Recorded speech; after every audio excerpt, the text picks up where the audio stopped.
4. Do you believe in wolves? In hideous hounds with razor-sharp fangs that roam the countryside at night? Of course not. Well, can you be so sure?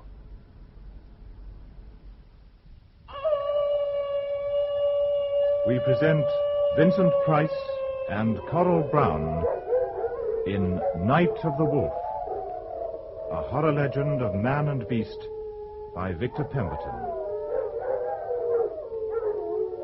Night of the Wolf.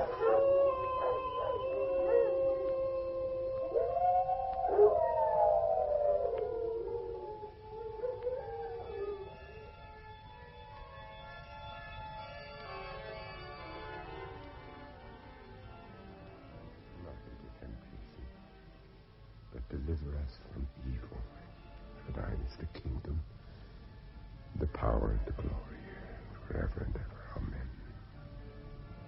Mr. Deacon? Mr. Matthew Deacon? Yes? Forgive me for disturbing you in your moment of prayer, sir. I am Sir Richard Burnett, provost of this college. The Porter's Lodge said I would find you here. Yes. Chapel is beautiful, isn't it? In a few years' time, we'll be entering the 20th century and think that... I did not come all this way to Cambridge to talk about King's College Chapel, Sir Richard. Now, where is my son? Mr. Deacon, surely we've been through all that? Only by mail. It's been 6 months since you first wrote to me, and I am not convinced. Now I'm here. I want to know what happened to him. But you must know. If I did, I wouldn't have crossed the Atlantic Ocean. But the police... The police! Let me tell you something, sir. Where I come from, the police may be what you might call a little thick-headed.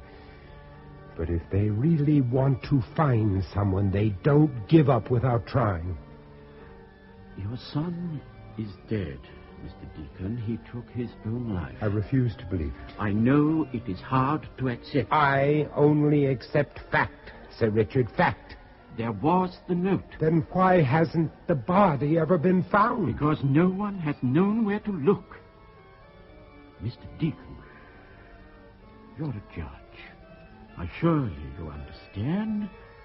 Students, suicide, the boy just disappeared from his room. But you mean to say that no one saw him leave the university? It was the middle of the night. What about his friends? I suppose his closest friend was Edward Griffin. He and Robert shared rooms together. Yes, and outside the university? I wrote to you, no one. Except... Yes, except there were the Northcutts. The Northcutts? You never mentioned them. No. Well, there is a daughter. And an attractive girl. But, look, Mr. Deacon, I can assure you the police have pursued every possible line of inquiry. Sir Richard, do you believe my son is dead? Until we can prove to the contrary, yes. Then perhaps you had better read this. What is it? Well, it's a note. It was delivered to me in my lodgings soon after I arrived in Cambridge last night. As you can see, it's in my son's own handwriting. And it's dated yesterday, March 9th, 1883. What? Go ahead, read it. Help me, Papa. For the love of God, help me. Now, is that a voice from the dead, Sir Richard? A hoax. It must be a hoax. What could it possibly mean? It means that my son needs me. And if I have to tear down this university brick by brick, stone by stone, I swear to you, I am going to find him.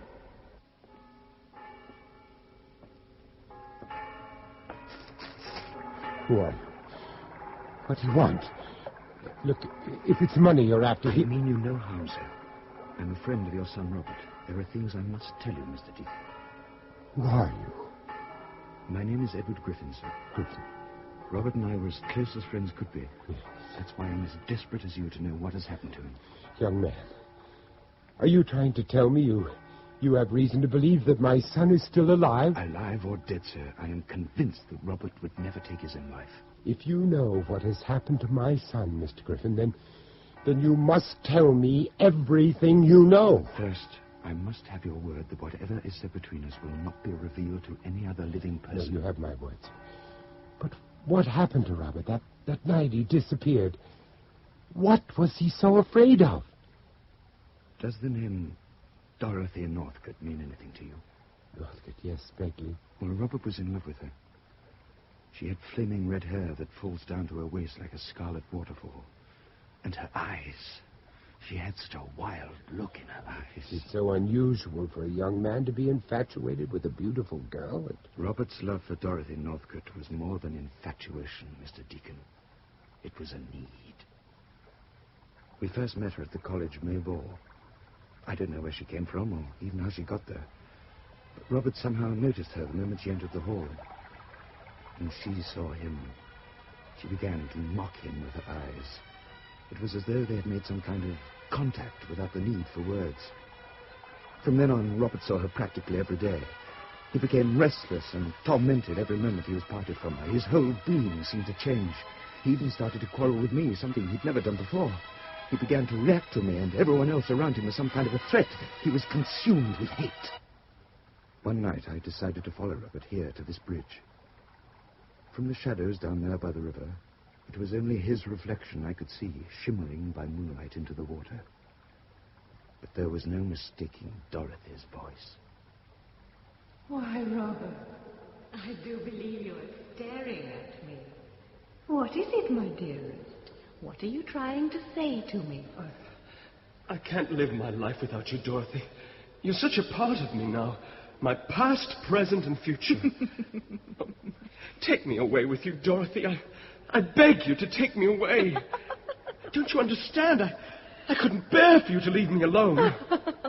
Oh, but you will not be alone, my dearest. Never again. No one can part us now, Robert. No one. You are my soul. I am your creation. Look down into the water, Robert. What do you see? Darkness. Only darkness. No, Robert, there is no darkness in the sky. Only light. The moon will protect you, my dearest. Protect you. Nothing exists. The world doesn't exist. Only you and me. A cloud. I see. I can see a huge black cloud. It's all around me. I can't breathe. Tell me, Robert, tell me. There's something there, coming out of the cloud. Two faces. They look so alike, and yet... Oh, no! Oh, take them away from me! Take them away! Look at the face. I command you to look at the face. What do you see, Robert? What do you see? Oh.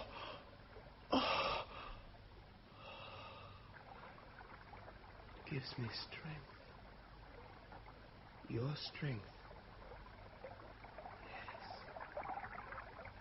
Yes. I will follow you to the ends of the earth. And so you shall, my dearest. And so you shall. Take my hands, Robert. Hold them against your face. Ooh, so cold. Like ice. Kiss them, Robert. Kiss the hands that will create you. Ah! Ah! Oh, my face! My face! Her fingernails tore into the flesh of his face almost to the bone. When I caught up with him later, blood was still streaming down his collar. Mr. Griffin, have you ever told any of this to the police? No, sir. Why not? I just felt that anything I told them wouldn't make sense. It all seemed so absurd, so unreal. Maybe it is unreal. Maybe what we're dealing with here are forces that are beyond law. But the first thing I want to do is to find that girl. Where does she come from? She lives in the manor of Northcutt. It's an old family house deep in marshland up in the Finn country. Now, you just tell me how to get there, and I'll leave first thing in the morning. Then I must warn you to take care, sir. For the Northcutts are a hostile, arrogant family who have chosen to live their lives in total isolation. Your visit may not be welcome. I'm not afraid, Mr. Griffin. If there's someone in that house who knows what happened to my son, then it'll take more than arrogance to keep me from him. Then you must promise me, sir, that if ever you're in danger, you'll call on my old friend, Professor Daniel Forrester. Daniel Forrester? He's an anthropologist who lives in the village of Northcutt itself. Daniel Forrester. Yes. Yes, I'll remember that name. Mr. Griffin, let me shake your hand. I know that Robert will be as grateful as I am for what you have done. Mr. Deacon, do you believe in the power of evil? I accept that there is such a thing as evil, but what concerns me most is the nature of it. As a man of faith, I guess I prefer to believe in the power of God. Then may God go with you to the manor of Northcutt, sir, for I fear you may have need of him.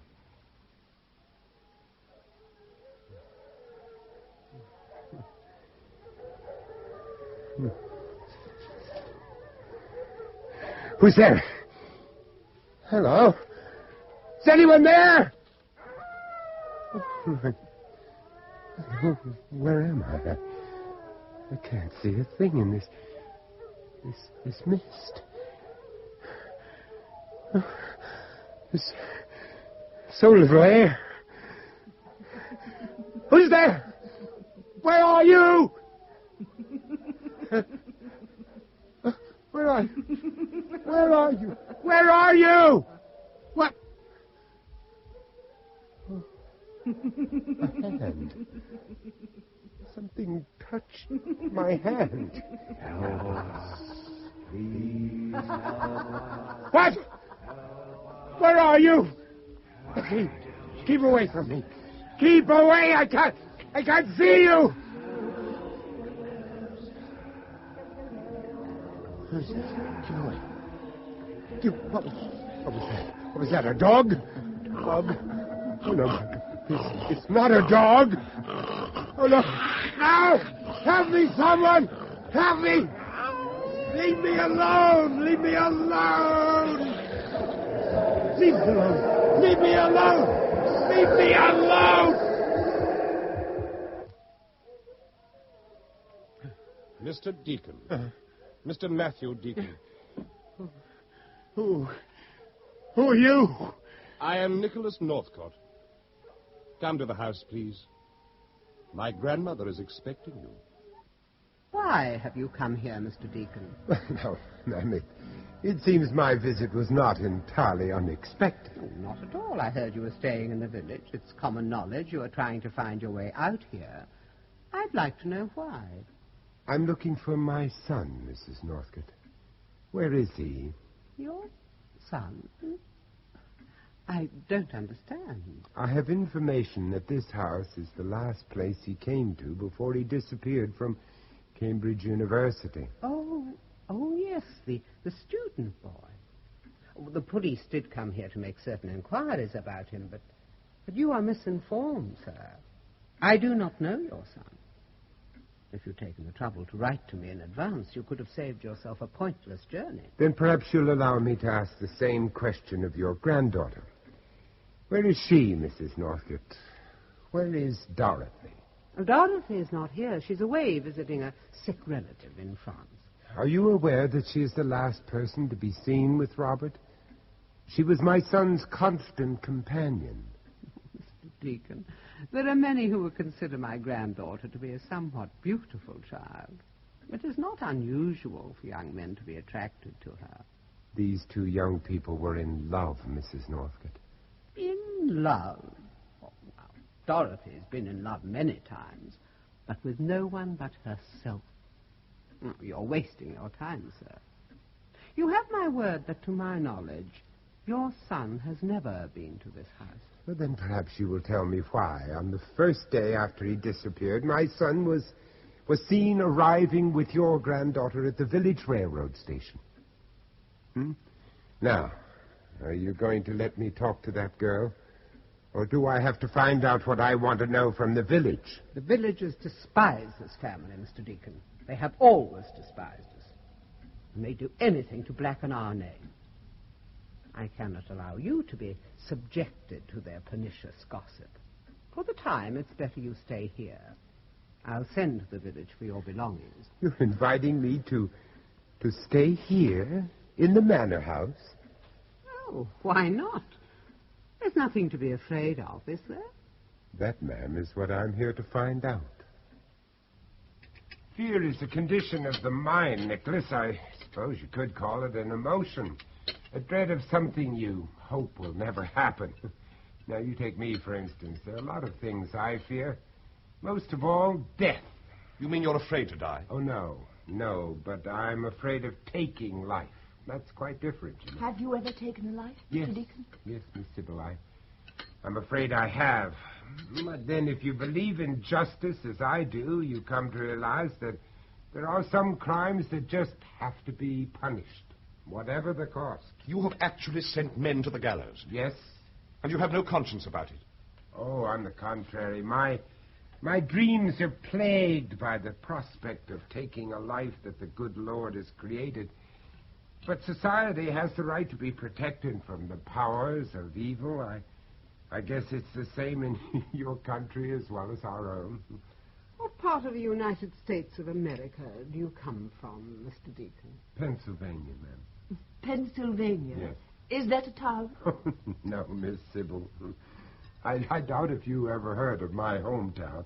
In fact, you probably couldn't even find it on the map, but I tell you, I think about it. I think about it an awful lot. Especially when the lilacs are in bloom. And what about the war, Mr. Deacon? Did you have to fight for your state of Pennsylvania in the American Civil War? Oh, yes, Nicholas. I had to fight. So did a lot of other men. They had to fight and die.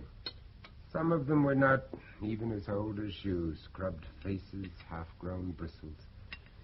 Nothing more than boys stepping into men's boots. You see, to us, the enemy was just a different colored uniform, that's all. We shared the same blood. We had the same hopes. I never did understand why I was asked to kill a man when I didn't even know the color of his eyes. But then if you're a man like the late President Lincoln, I guess you'd be willing to sacrifice anything, even your own life, if it's for something you really believe in. Tell me something. How do you manage to run a house like this without servants? Servants? Yes. Even if you get them to come out here, I can assure you they'd never stay. Oh, why not? Because it would intrude upon my grandmother's privacy. Nicholas. What my grandson is trying to say, Mr. Deacon, is that the Northcutts have lived in this house since it was first built. We have always valued our seclusion. Superstition. That's what keeps them away. They know what this house is and all it stands for. Either be silent or leave my table, sir. I do so hate being alone. I like to have fun, to be able to talk to people. This house has become so depressing. Now, don't be ridiculous, Sybil. But it's true, Mamma. We're so far from the village, no one ever comes to see us. Well, now, Miss Sybil, you really don't make it too easy for people, do you? And surrounding yourself with wild dogs and here in the middle of the marshland. It's not only that, Mr. Deacon. Ever since Dorothy has gone, this house has been like a grave. Oh? Well, when does Dorothy get back from France? France? I don't follow you, sir. Some wine, Mr. Deacon. No. No, thank you, ma'am. This is Northcutt. Why did my coach driver make me walk the last part of the journey up to this house? What did he mean when he said it's not safe for anyone to be out on the marshes after sunset? And as my grandson told you, Mr. Deacon, the villagers harbor certain superstitions about these marshes. They believe they're haunted by the many victims who've perished there. You're lucky to have survived your journey here at all, Mr. Deacon. A few steps either side of that road, and you'd have found yourself in mud bogs more than 12 feet deep. From what I heard out there in the mist, It was not only the mud I had to fear. What do you mean? Young man, I've lived in the backwoods of my own country long enough to know the difference between the howling of a wild dog and the call of a wolf. But you're mistaken, sir. The wolf is a creature that has been extinct in this part of England for centuries. Then the question is all the more challenging, ma'am. I heard a wolf. Nicholas, it's past 8 o'clock. Both the house doors. I haven't finished my wine. The doors, please. Very well.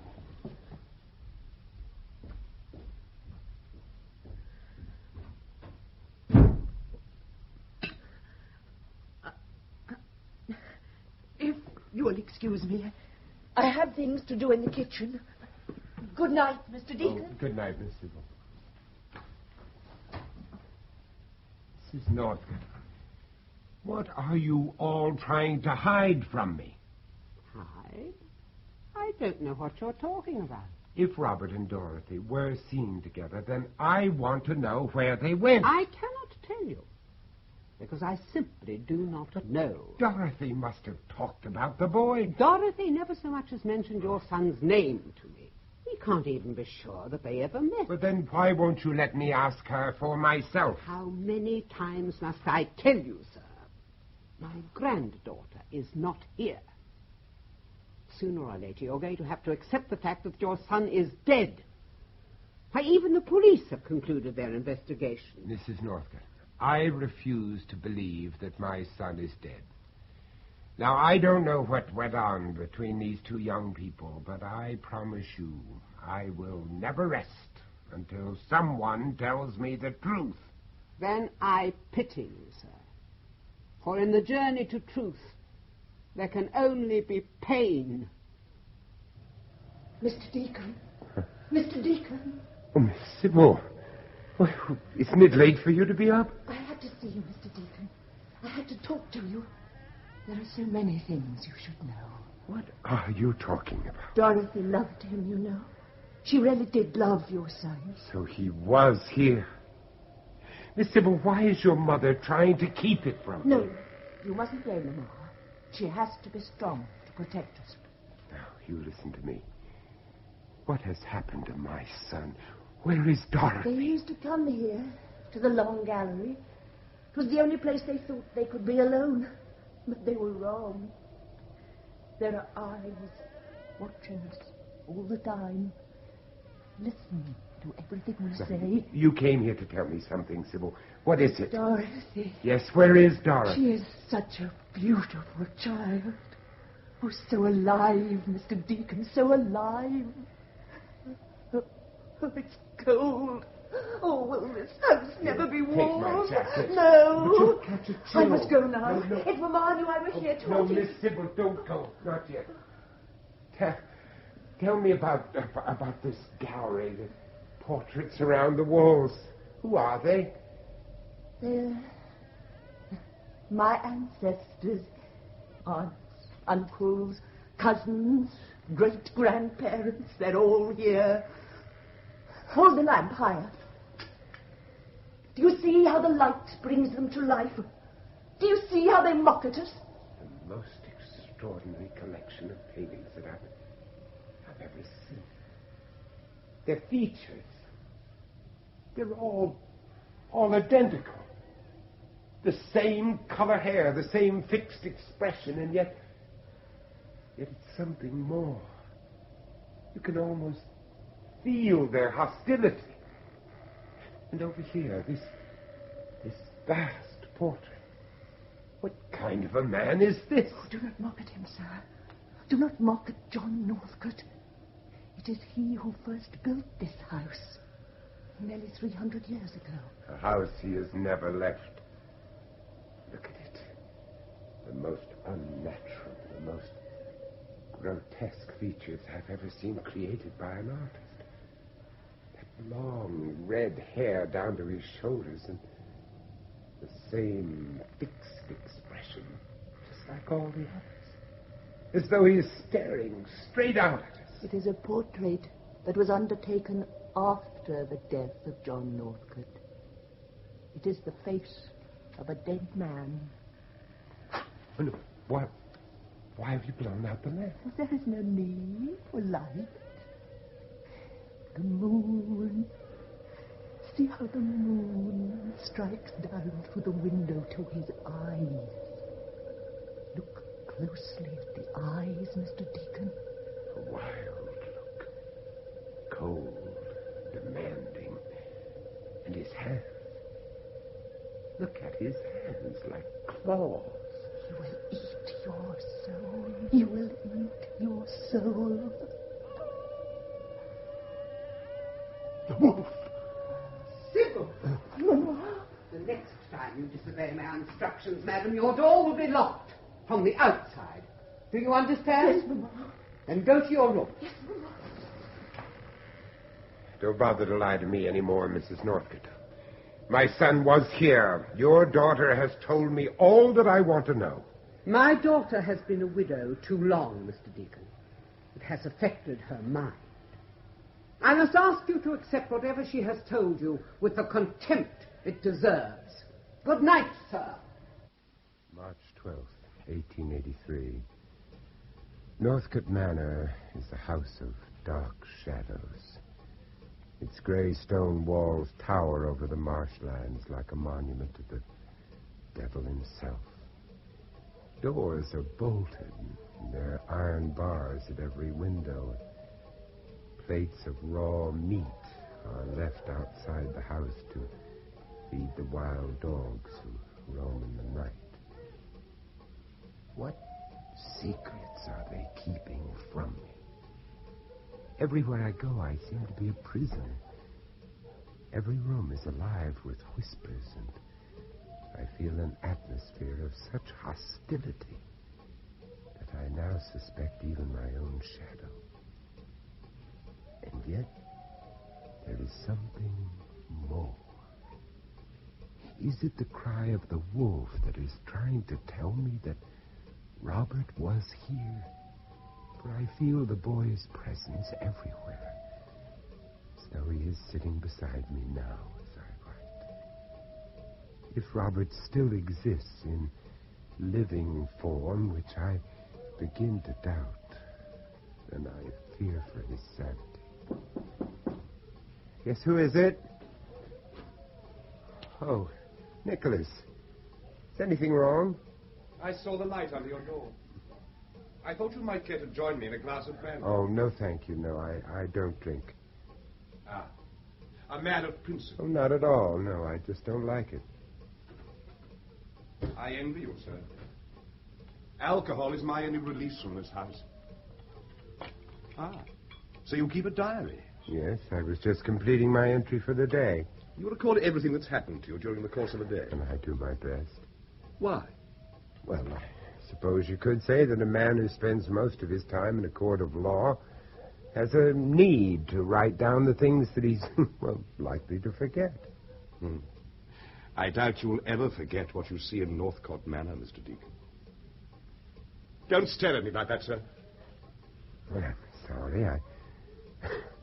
I guess it's just that I'm fascinated by the family resemblance. Your mother showed me the portraits in the long gallery. My mother is mad. Quite mad. There is madness in all of us here. Did you know that, Mr. Deacon? What is it in this house that you're all afraid of, Nicholas? Something that you're too afraid to admit, even to yourselves? I don't know what you're talking about. Where is my son, Nicholas? I don't know, I tell you. Why is it necessary to have iron bars up at the windows, Nicholas? Is it to stop something from getting in, or to prevent someone from getting out? Ask my grandmother. She is the only one who answers questions in this house. Who are the intruders you fear so much, Nicholas? Why won't you tell me? The only intruders on these marshes are we who live here. It is the dead who watch over Northcott Manor. They watch and despise. I have heard it said that to hear the call of a wolf is to hear the call to one's own death. I don't believe in superstitions, Nicholas. I only believe in what I know exists. It's the first night of the full moon. I would advise you to keep the curtains drawn, sir. The light will disturb your sleep. Are you a man of faith, Mr. Deacon?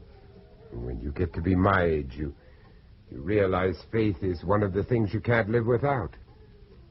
And it wasn't until tonight that I knew my son felt the same way. What do you mean? I found this copy of the Bible at the side of my bed. Shall I read you what it says on the inside cover? To my dear son Robert, from your loving father, April 4th, 1870. I gave this to Robert on his 5th birthday. If you change your mind about that brandy, I'll be downstairs in front of the fire. Are you so afraid to sleep, Nicholas? Northcote Manor is not a place for sleep, Mr. Deacon. It never has been.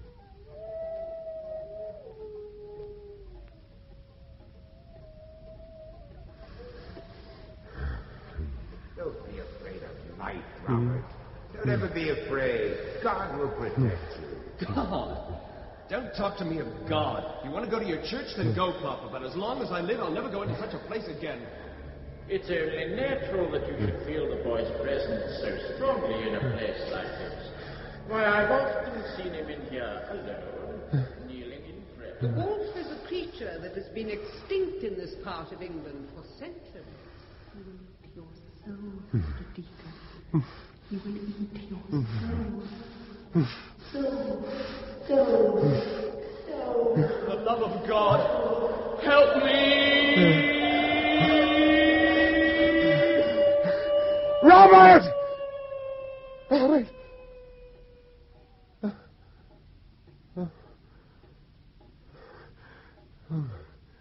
You must be getting old, Matthew. It's only a nightmare, you know. Only a nightmare. What's going on? Who's there? Who is it? Who are you? What do you want? What do you... My hand! Something touched my hand! I can't see anything. It's so dark. I must get to the door.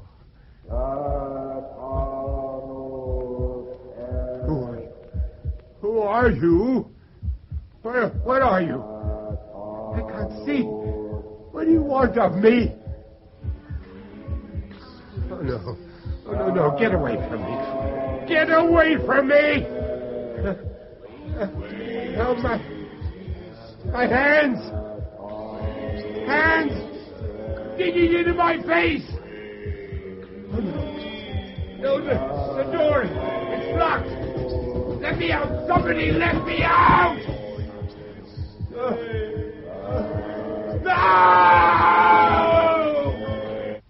What happened? It's gone. It's gone, and yet the pressure, I can still feel the pressure. The window. There's something at the window. Balcony. Outside. Who is it? Who's out there? Who's out there, I say? Oh, my God! Help me! Help me! Somebody help me! Nicholas! Nicholas! Nicholas, where are you? Oh, Nicholas! Sybil! What on earth do you think you're doing out here? Now get back into the house at once, madam. But Nicholas! He's out here somewhere, Mama. I saw him from my bedroom window. You stupid girl. How many times must I tell you not to talk of such things? But it has broken loose, Mama. Didn't you hear? It tried to get into the house. Be quiet, I say. You know what it came for, Mama. You know. Yes, Miss Sybil. What did the creature come for? Oh. Was it for me? Was I to be its prey? And why was it only your voice that sent that creature racing off into the marshes like a bewildered rabbit? Mr. Deacon, If you are to remain a guest in my house, you will have the courtesy to respect my wishes. During the hours of darkness, it is unsafe for you to step outside the house unattended. Believe me, I tell you this only for your protection. And is that why you locked me in my room, then? Was that for my own protection? You are mistaken, sir. I did not lock you into your room. Well, then why did I have to break down the door to get out? Take a look at that window of mine up there, Mrs. Northcutt. Tell me what kind of an animal is it that has the strength to tear down iron bars as though they were made out of matchwood? What I saw up there in the dark was neither man nor beast. It was of a shape and size so unnatural. The blood in my veins turned to ice. Mr. Deacon, your life was never in danger. My gamekeeper, Mr. Morris, is employed to protect the house at all hours of the day and night. And what is it he protects you from, Mrs. Northcutt? Is it from the wild dogs, for whom you leave out plates of raw meat every night? Or is it from the wolf, a breed of animal that has been extinct in these parts of the country for centuries? I have nothing more to say to you, sir. Did this same creature come for my son, Mrs. Northcutt? Did it come to that room where I found my son's Bible at the side of my bed? Good night, Mr. Deacon. Come, Sybil! Did it come for my son as it came for me, Mrs. Northcutt? For if none of you are willing to tell me the truth, then I swear to you, in God's name, I'll find someone who will.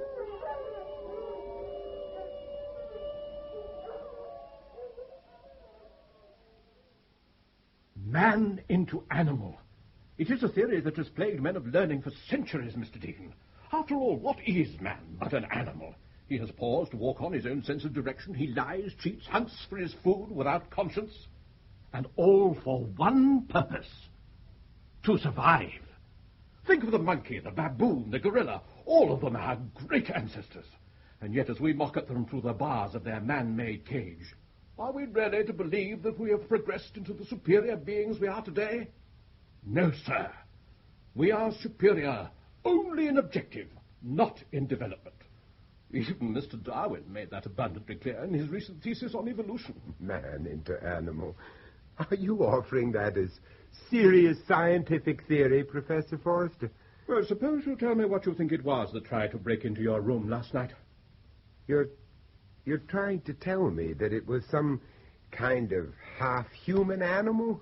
The Fenlands have always suffered their share of superstitions, but none more strange or difficult to understand than that of the werewolf. Werewolf?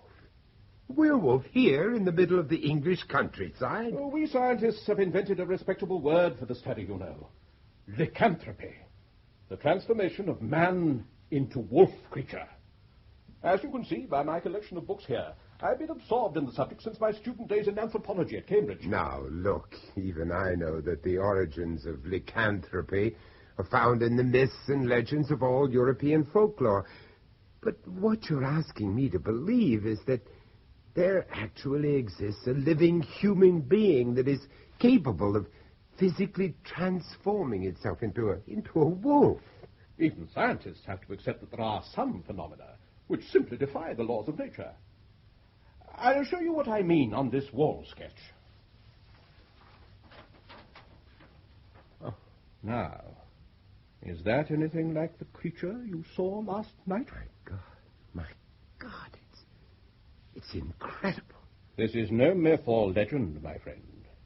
It's a composite drawing taken from the descriptions of those who have actually seen the wolf creature. It's not a man, and yet it's no animal. If I hadn't seen it with my own eyes, it has the skin and hair of an animal, but those eyes, it has such a wild look in its eyes. A creature whose natural strength is more than quadrupled during the period of transformation. It defies all known scientific laws. Professor, do you believe in life after death? That's an odd question. I don't know, really. But I suppose if you believe in God, then you ought to believe that life doesn't end with death. Why do you ask? Well, I was just thinking, there must be an awful lot of people who have a need to make contact with the life hereafter. I mean, either through grief or as a way of using the dead as a weapon against the living.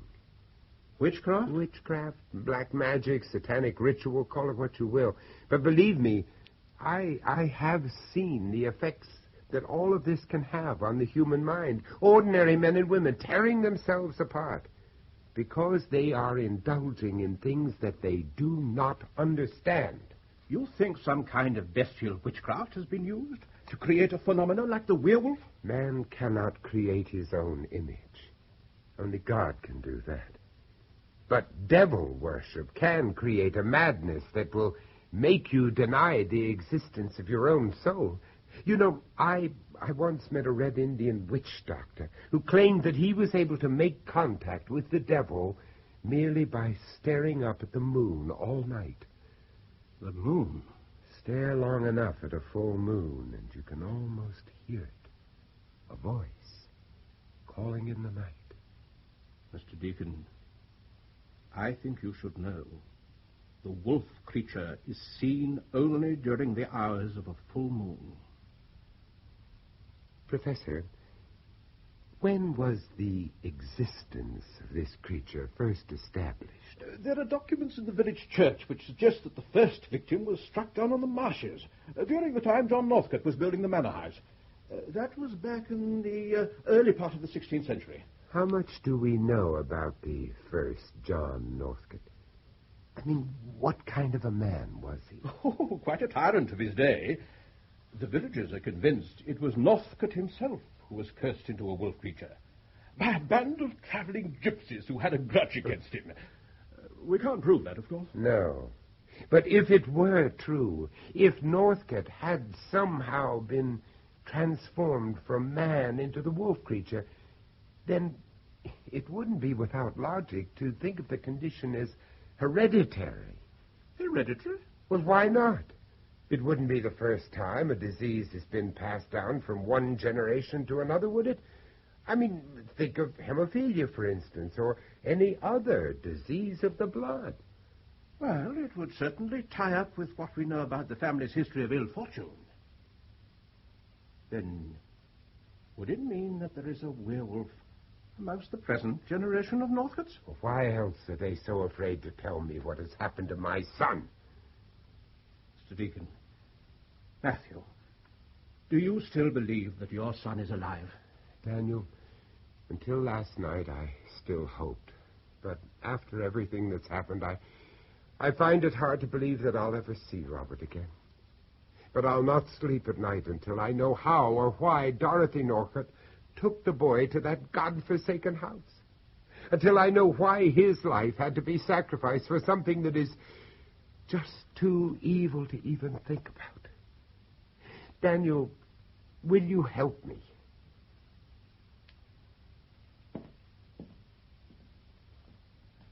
Ever seen one of these, Matthew? Over here, in the glass cabinet. What is it? Take a closer look. A pistol bullet? I've been keeping it under this cover for years. It was specially made for me by an eminent London gunsmith. It is of pure silver. Well, what do you need a silver bullet for? Legend tells us that only silver will penetrate the heart of a werewolf. Oh, no. Daniel, no, leave it to God. God can never rid us of a monster that has terrorized us in our dreams, Matthew. One shot. One carefully aimed shot is the only chance we have. But I will not fail you, Matthew. I will not fail you or your son.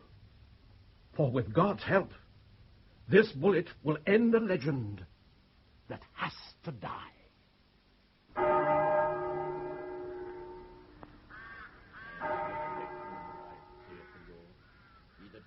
It's Maggie Foster's funeral, God rest her soul. There she goes, down into the grave where she buried her own daughter no more than a month ago. The grief was too much for her. Her daughter? The child was 15, Matthew. They found her body out there on the marshes. By the time the wolf had finished with her, there was hardly anything left to put inside the coffin. Are you telling me this creature feeds on human flesh? Look around you, Matthew, here in this very graveyard. There's hardly a tombstone that has not been removed, a grave that has not been pillaged. The werewolf hunts not only amongst the living for its food. Daniel, over there. Look. Where? Oh, over there, behind those trees. Can't you see him? It's Nicholas Northcutt. Northcutt? Yes. Where? He's gone. He's not there anymore. My dear fellow, you must have been mistaken. The Northcutts are never seen in the village, especially at the funeral of an old peasant woman. But he was there, Daniel. I swear to you, he was there. He had such a strange look on his face. A look of pain. Why, Daniel? Why?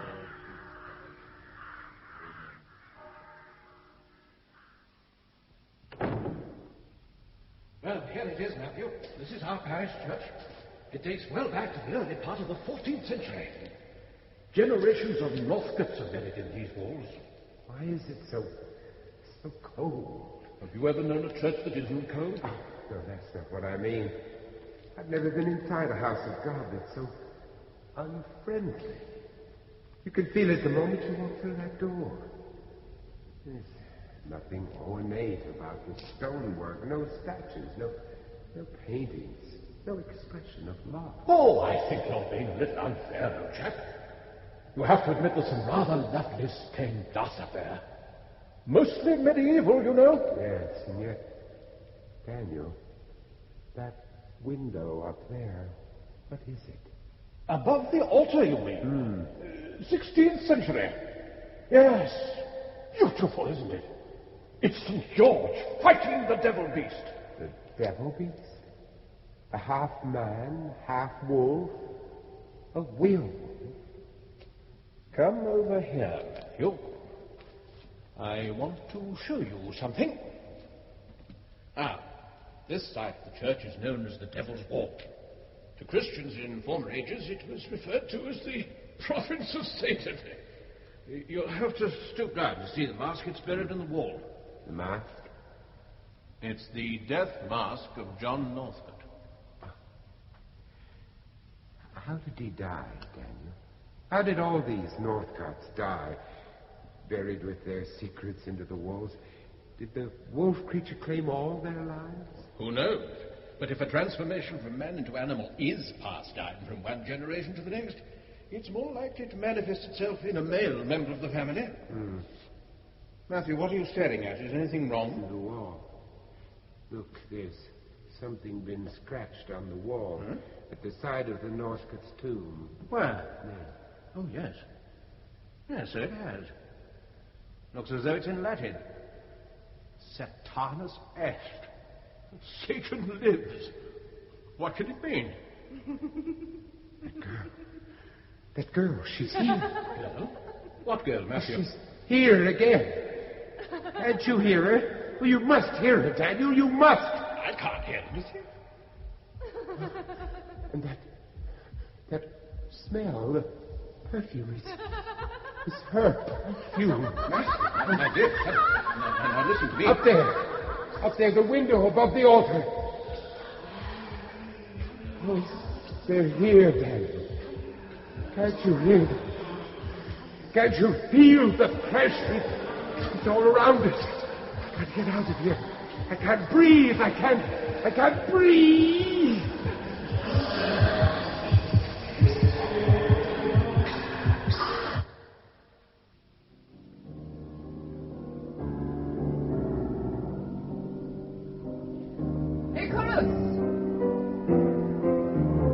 Nicholas, did you hear me?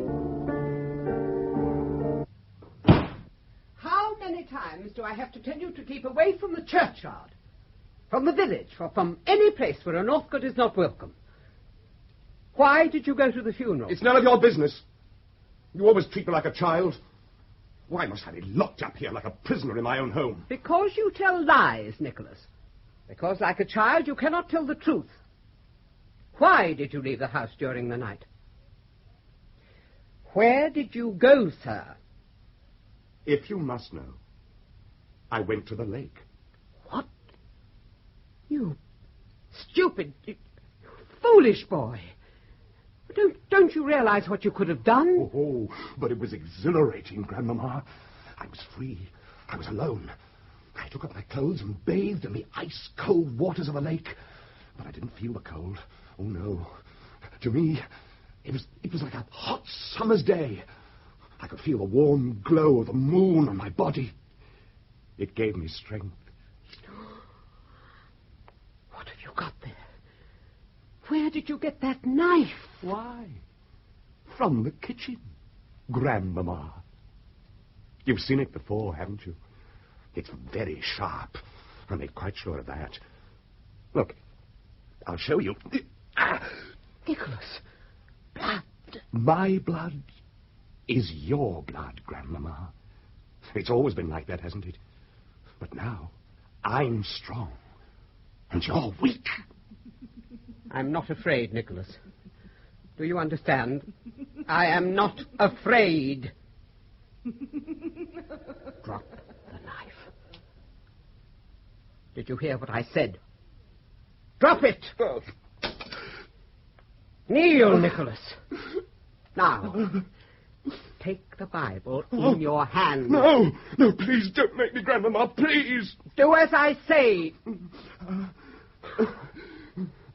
Kiss the Bible, Nicholas. Oh, I can't. My hands, look at my hands. They're shaking.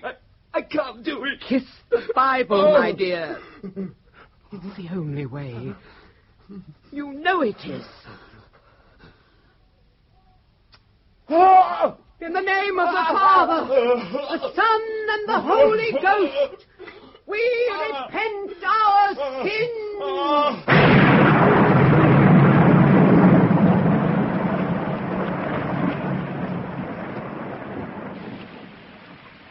A wolf creature?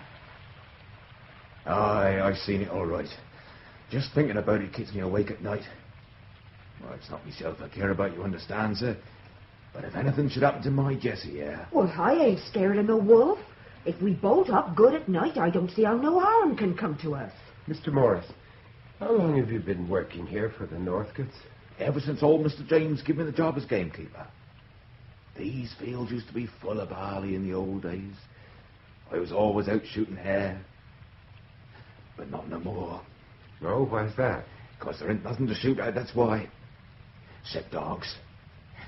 And the creature. I'm always thankful for the rain. It makes us feel safe. Sometimes it's so quiet out there. No birds, no breeze. Just a feeling you're being watched. And I hate the moon. Mrs. Morris, do you think your husband would tell me about the night he saw the wolf creature? No, sir. Oh, don't ask him, please. I beg of you. It's a time in my life I'm doing my best to forget, Oh, sir. please, Mr. Morris, try to understand. It's terribly important for me to know. Please. Well, it were years ago. Must have been winter, 'cause I remember the hoarfrost on the trees. I was down by the lake, fixing up my gin traps for the night. It were already dark, and the mist was coming down thick. I started to make my way back toward the cottage. Who's out there? Who's there, I say? But only when the moon suddenly cut through the mist that I saw her standing there, on the path, right in front of me. Miss Dorothy? She was always one of the most beautiful children I ever saw. Flaming red hair down to her shoulders, but eyes that stared right through you. Good evening, Mr. Morris. Miss Dorothy, what are you doing out here on your own at this hour of night? I've been for a walk. You ought to be tucked up in your bed a long time ago. I've been for a walk, all alone. What will your mother have to say about that, may I ask? I saw my father. He talked to me. Don't say things like that, Miss Dorothy. Your father's been passed on a long time, you know he has. Why, I doubt you could even remember what he looks like. Oh, but I do. He has red hair, just like me. He's very old, much older than Grandmama. A long time ago, he built our house. Did you know that? What's that? Yeah, there's something in the bushes over there. You mustn't be afraid, Mr. Morris. I'm not afraid. Miss Dorothy? Miss Dorothy! Oh, come back here, Miss Dorothy! Miss Dorothy! Oh, God! Dorothy! Oh, Jesus!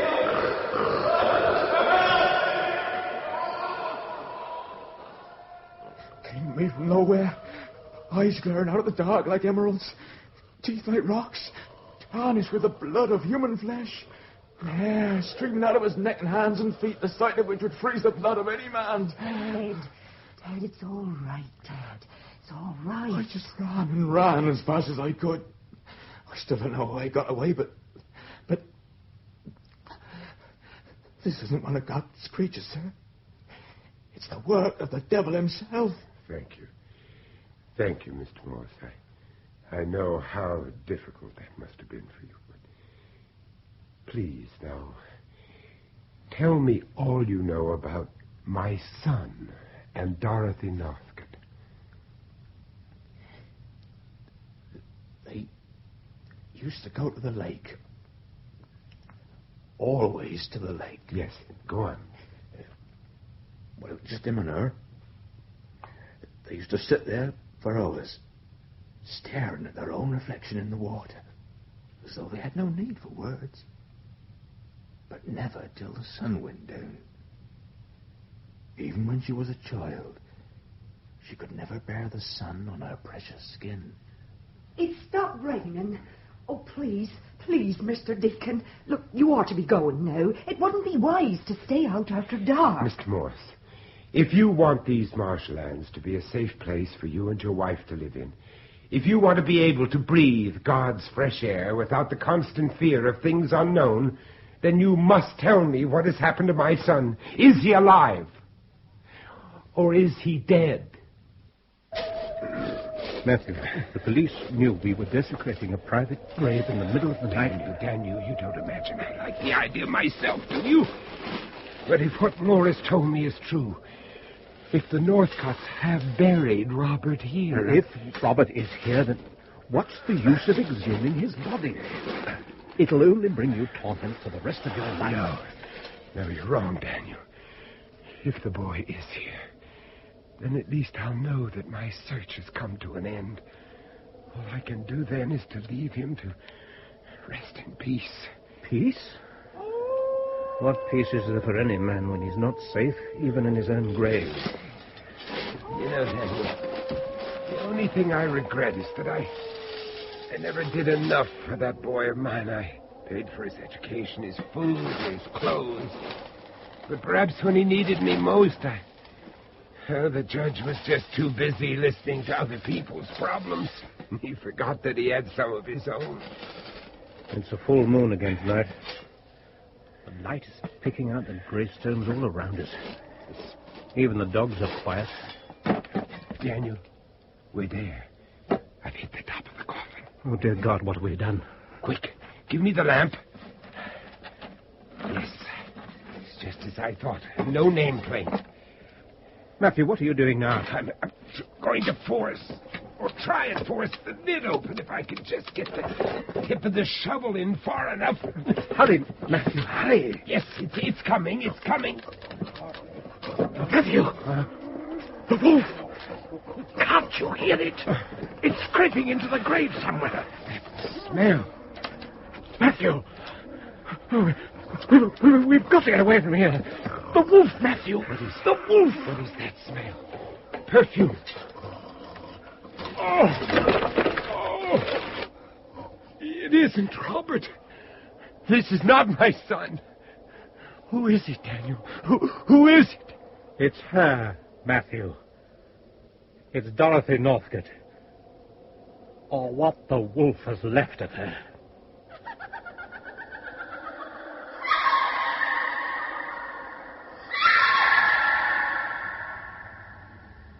No, I don't believe you.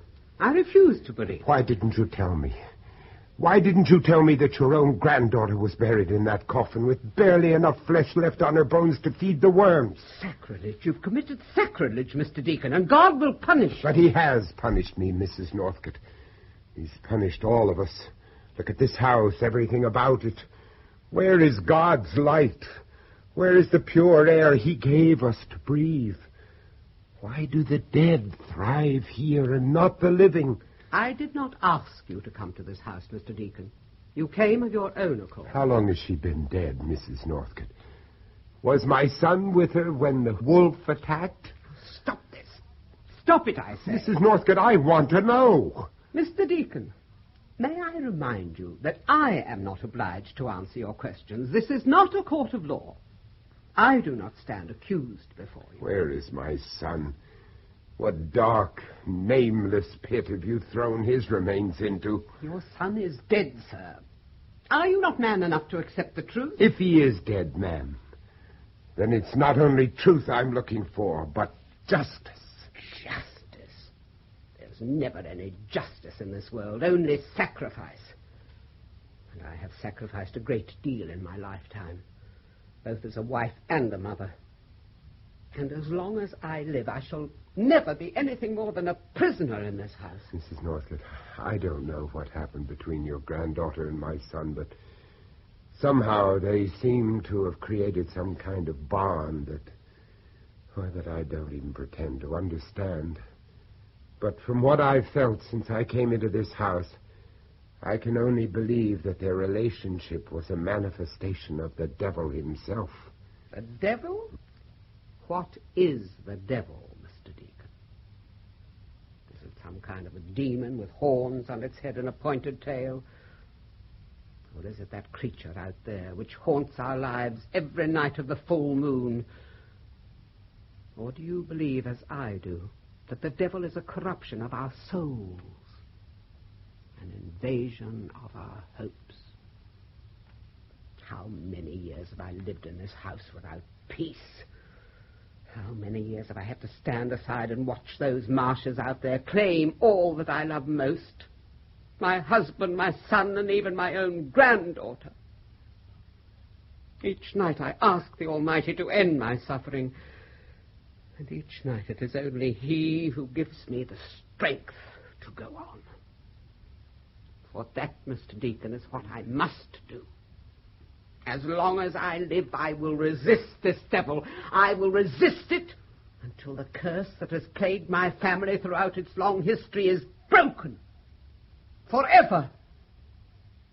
Mrs. Northcott, the moment I came into this house, I knew it was dominated by the spirit of hate. Hate not just for you and all your family, but for all the things that are good and real. It's like a voice that never leaves you. A voice that tries to claw its way into your brain and urges you to follow. What is it that calls to us in the night? Satan lives? Yes, he does live, but only if we let him, only if we let him crawl into the dark, weak shadows of our mind. Only God is our creator, Mrs. Northcott. The power of God is greater than any manifestation of evil and corruption and temptation. We don't even have to go to church to know that. Nothing will ever convince me that faith can't destroy evil in whatever form it takes. It was faith that brought me to this house, man. You asked me why I'm not man enough to accept the fact that my son is dead. Well, maybe I'm not. But if I really am never again to see my boy alive, then I beg you, do not deny me the right to restore his soul.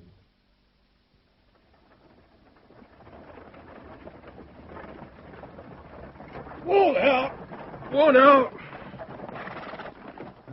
Well, this is it, Matthew. Northcutt Lake. It's beautiful, isn't it? That small island out there in the middle of the lake, Daniel. What's it used for? The island? It's good for a wild duck shoot, nothing more. There's an old hunting lodge out there. It hasn't been used for years. Daniel, I am sure that Robert is out there. Robert is out there on that island, and he is alive. How do you know this? I am convinced he's been hiding out there ever since the night Dorothy Northcutt was attacked by the wolf. That boy is sick, Daniel. He needs my help. I've got to go to him. No, Matthew, wait. There is nothing you can do to help Robert. His suffering no man can cure. What are you talking about? The boy came to me for help, Matthew. It was soon after he arrived at the manor house. Robert came to see you, and you never told me. I couldn't tell you, Matthew. I didn't know how. This is something you just had to find out for yourself. But from the first moment I saw that boy, I knew. It was in the eyes, Matthew. A wild look in his eyes. He was struggling against something that he just didn't have the strength to resist. Oh, my God. Daniel, do you know what you're saying? Evil can exist in the mind of one who is too weak to resist it. And my son may be weak, Daniel, but I'll never believe he could turn his back on God and allow the devil to take possession of his soul. The day your son met Dorothy Northcutt, his soul was never to be his own again. I'd like to think you're wrong. But the only way I can prove it is to go out to that island. If you go out there, Matthew, it could be your own life that you're putting at risk. Well, then it's a risk I'll have to take. If the boy needs me, I'll have to go to him. And I must go out to that island, and I must go alone.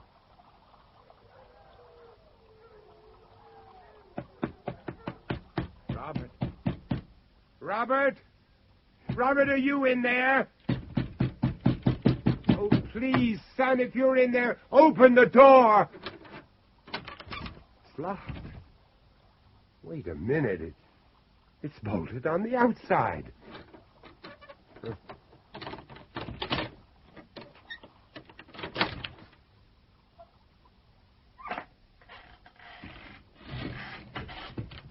Robert? Are you in here, son? Please, boy. Answer me, it's me. It's your father. Robert, where are you, son? Please, Robert, listen to me. I know you're sick, but it's nothing to be ashamed of. I've come to take you back home, son, back to all the things you know and understand. Oh, don't do that. Don't close that door. There are no windows in here. I can't see a thing in the dark. Oh, that sound. Who's there?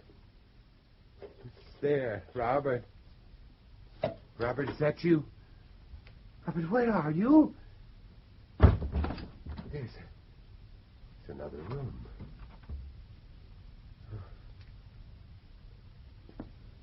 Robert? Are you in there? Robert, why don't you answer me? Just let me talk to you, that's all I ask. I'm coming in, Robert. Papa? Robert. Oh, Robert, where are you, boy? I can't see in the dark. Over here, Papa, in the corner. Oh, Robert. No, please don't come any closer. I don't want you to see me like this. Stand back where I can see you. Yes. Where the light is shining through the boards in the window. I had to see you, Papa. I had to see you just one more time. What are you doing here, boy? What's happened to you? Why are you locked up in a place like this with no light and no warmth? I wish I could tell you, Papa, but I can't. How long have you been here, son? I don't remember anything, Papa, not a thing. I just feel as though I'm fast asleep. and haven't woken up yet. Everything's so confused. Oh, Papa, there are so many things I have to tell you, and yet I don't even know if they even happened. Now, you listen to me, son. Listen to me carefully. I've come to take you away from this No! place. No, it's too late, Papa. I'll never leave the marshes again. I can't. They'll never let me go. What are you talking about, son? They? Who are you afraid of? Afraid? Yes, maybe I am afraid of something, but what? Is it my dreams, I wonder? I dream an awful lot. Did you know that, Papa? I dream of the marshes and the woods and the lake through the mist and the moon. Always the moon. Oh, the night is such a part of me, Papa. It's always waiting for me out there.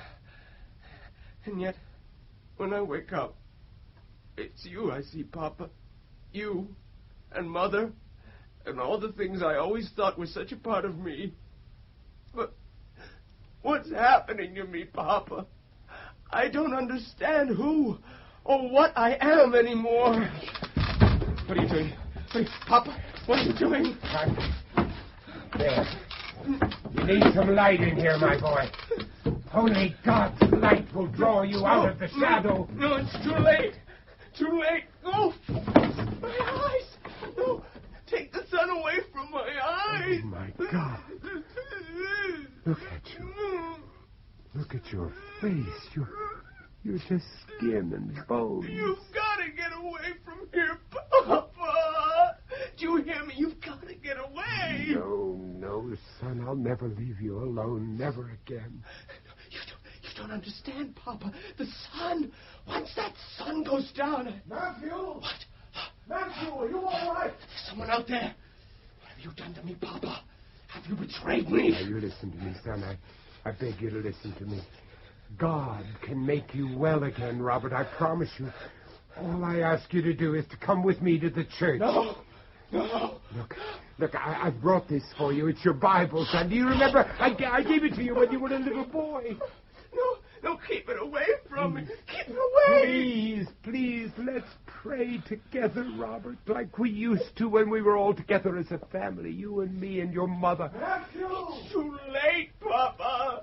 The past is over. It doesn't exist anymore. It's too late. The church, Robert! Go to the church!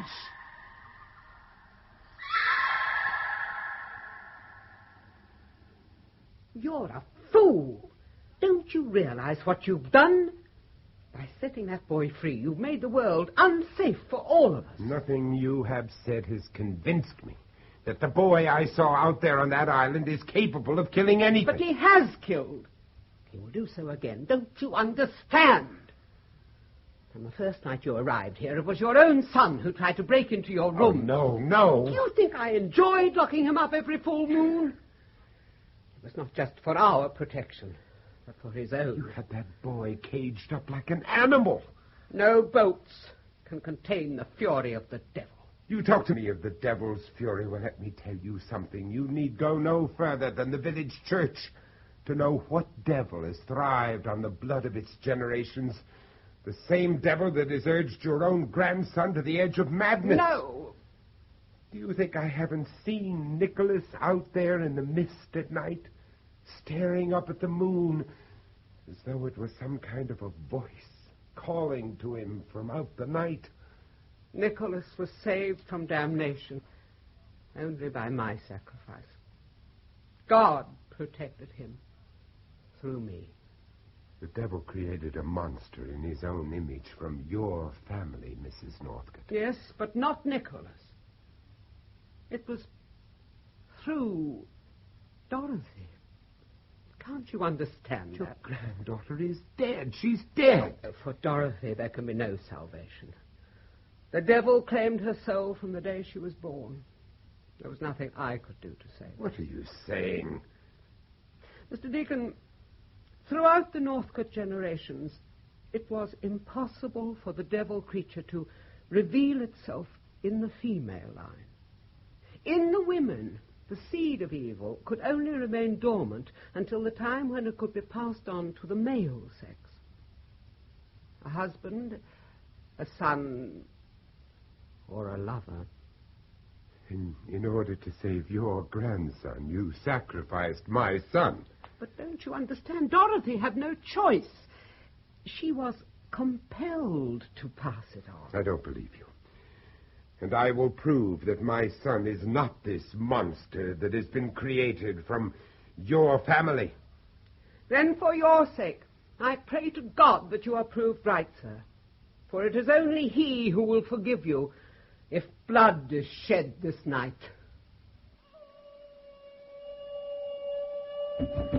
Mrs. Morris! Open the door! Open up, I say! Mr. Nicholas, what is it, sir? What's wrong? Your husband, madam. Where is your husband? Why, sir, he's up watching the house. You know he is always watching the house this time of night. I've been searching for him for the last half hour. What? The house has been left completely unguarded, madam. I demand to know why. But I don't understand, sir. Ted left long ago, long before dusk. The wolf creature. It's out there, isn't it? You've seen it, haven't you? My advice to you, madam, is to bolt your door and not to open it until your husband returns. But if he's out there, if something's happened to him... Just keep your door locked, or I will not be responsible for the consequences. No! Mrs. Morris! Where are you going?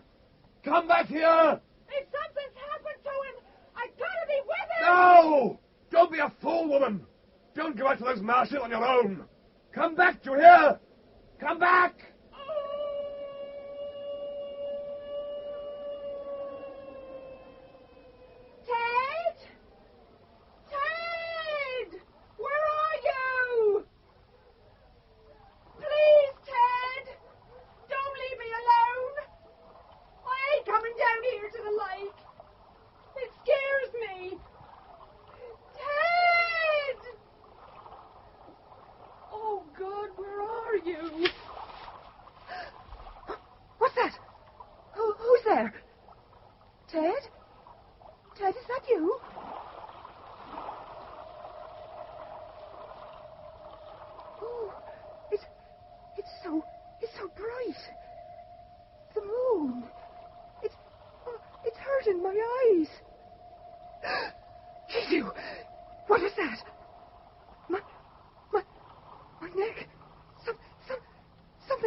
There's someone there. Yes, through the mist, down by the light. They're coming this way. Ted? Ted, is that you, my dear? No! Oh, no! Don't touch me! Oh, please, please don't touch me! It's not possible. It can't be you! It can't! Help! Somebody help me! I can't move!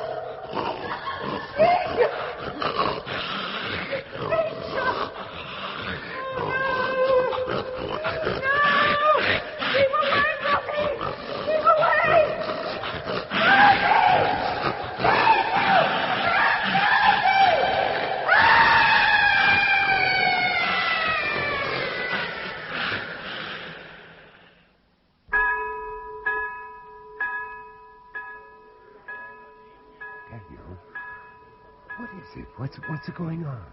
Jessie Morris was attacked by the wolf creature last night. They found the remains of her body in marshland down by the lake. Oh, my God. The villagers are organizing a search party. They didn't realize their shotguns are quite useless against the creature. We've got to get to the boy before they do. No harm can come to him until the sun goes down. There's nothing you can do to save Robert now. Oh, but there is, Daniel. There is. Don't you see? I must give him a chance to live again. I can't allow the devil to take him away from me. He has taken him from you, Matthew. Robert is already stained with blood. You must let the law take its course. No. No, this is something that's beyond the law of men. Only God can help Robert now. Only God. Robert! Robert, can you hear me? Robert! Robert, where are you? You're wasting your time, Matthew. We haven't a hope of catching up with the boy. Oh, Daniel, he's out there somewhere. The boy needs me. If only I'd known that all these years. If only I'd known. Sun's almost down. Lake's beginning to look like fire. Yes. Thank God it's the last night of the full moon. We haven't much time. You know that, don't you, Matthew? Daniel, what am I to do? Do I go away from here and leave that boy to wander these marshes in damnation until the end of his days? How can I tell my son that I love him? If you really loved your son, Matthew, you would know what to do. The silver bullet. You'd use that on my son? It's the only way, Matthew. And it may be your way, Daniel, but it's not the way of God. God cannot help your son now. How do we know if we don't give him a chance? If the devil has taken possession of my son, then it is a challenge I must face up to. We must give him back his soul. His soul. There's a search party. They're on the other side of the lake. Matthew, where are you going? I know where to find Robert. I should have known. Now, please, Matthew, let me get the search party. No. I'm going to do this my way, Daniel, not yours. Then at least take the pistol. No. Don't be a fool, man. If you must risk your own life, then at least try to protect yourself. Why? Why are men so afraid to give God the chance to solve the things they cannot understand?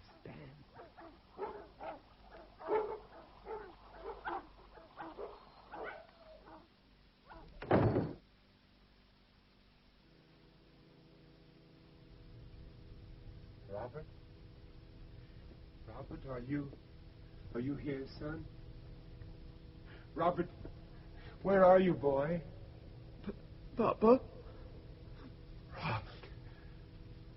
Oh, son, I knew you'd be here. I knew you'd wait for me here in the church. Look at me, son. We've no time to lose. Last night you killed someone. Now you must understand that. And those dreams, you remember those dreams you told me about, the nightmares?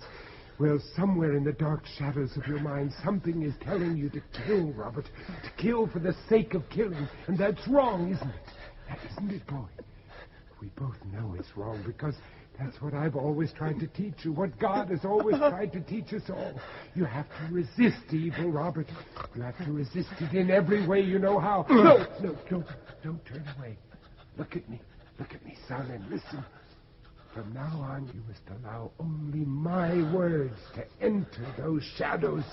Do you understand? Do you understand that, Robert? Evil can only possess one part of your mind, not all of it. Rid yourself of this tormentor. Let in God's light and truth and your own understanding of what you've done. Dorothy! What are you trying to say? Dorothy! Dorothy! No, Robert, Dorothy's not here. Now, don't listen to her. She doesn't exist. Fight her, son. Fight her! Fight her! Dorothy! Now, don't move away from me, Robert. Look, here. It's your Bible.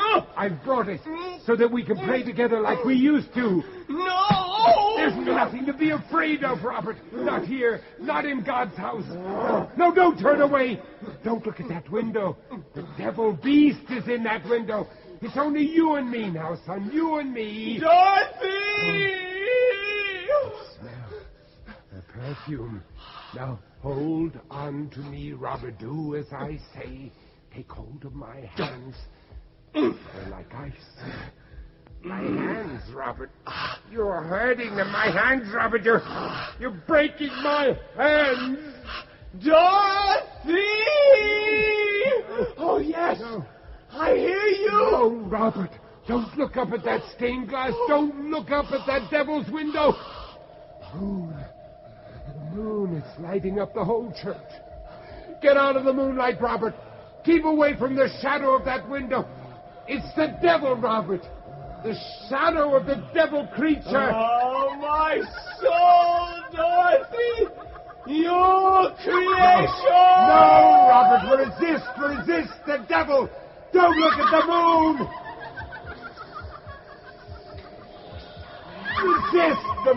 Resist them, Robert. You're not an animal. You're one of God's creatures.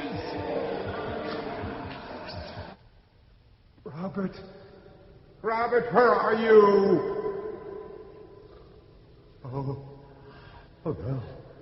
Oh no, Robert, no! Robert, listen to me, listen carefully. They can't take you from me. Do you understand what I'm saying? They can't take you. No one can take you away from God, Robert. Only He is your creator. Can you understand that, Robert? Can you? This is your Bible, Robert. Can you see it? I'm holding it out for you. I'm going to pray for you, son. I'm going to pray for both of us. Our Father, which art in heaven, hallowed be thy name. Thy kingdom come, thy will be done in earth as it is in heaven. Give us this day our daily bread, and forgive us our trespasses as we forgive those who trespass against us. And lead us not into temptation, and deliver us from evil. For thine is the kingdom and the power and the glory forever and ever. Amen. In the name of the Father, the Son, and the Holy Ghost, I command thee, Satan, be gone!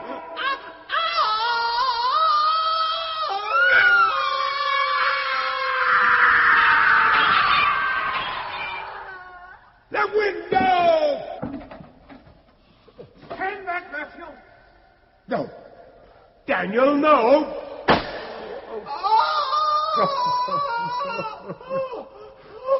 Dear God in heaven, what have you done? What have you done? Forgive me, Matthew. It was the only way. No, it was only your way. The way of men and their laws. But there is a higher law. A law that men will never understand. You had no need to shoot. My prayers were answered. His soul has been restored to him. It was my bullet that saved your life. I wonder. Matthew. Look. The transformation. It's beginning to reverse. Look at the eyes and the hair. The whole physical structure of the wolf is changing back to its human form. Robert, my son. Somewhere in the dark shadows of his mind,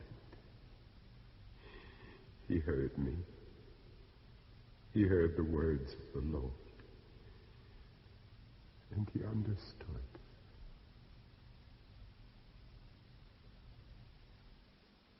Vincent Price played Matthew Deacon and Coral Brown, Mrs. Northcutt, in Night of the Wolf by Victor Pemberton. Professor Forrester was played by Hugh Manning, Sybil Sheila Grant, Robert Peter Whitman, Nicholas John Rye, Dorothy Elizabeth Proud, Jessie Norma Ronald, Ted Paul Gaiman, Griffin Michael Cochran, and Sir Richard Burnett Hayden